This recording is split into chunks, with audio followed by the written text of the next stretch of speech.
Welcome to Kenton's videos. Enjoy the video. In this video, I will show you how to make steak on a pan. First, select a quality steak, ideally 1.5 inches thick for optimal cooking.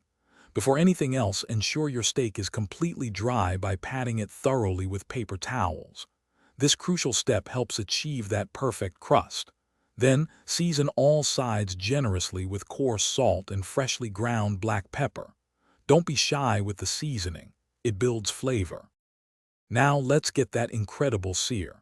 Place a heavy-bottomed pan, preferably cast iron, over high heat until it's smoking hot. Add a high smoke point oil like grapeseed or avocado oil, just enough to coat the bottom. Carefully place your seasoned steak in the hot pan. Sear each side for 2 to 3 minutes, aiming for a beautiful, deep brown crust. This initial high heat locks in the juices. After searing, reduce the heat to medium. Add a generous knob of butter, some crushed garlic cloves, and fresh herbs like rosemary or thyme to the pan.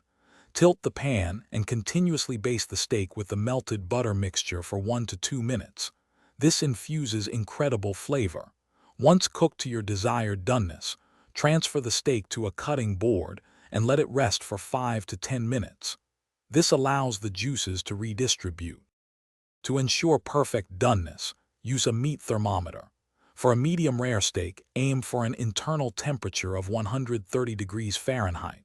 Remember, the temperature will rise slightly while resting. When ready to serve, slice your steak against the grain for maximum tenderness and juiciness. This simple technique makes a huge difference in every bite. Also, for those looking to streamline their kitchen, check the description below for a link to some fantastic leak-proof meal prep containers and other great deals. Enjoy your perfectly cooked steak. Thanks for watching. Consider subscribing if we helped you.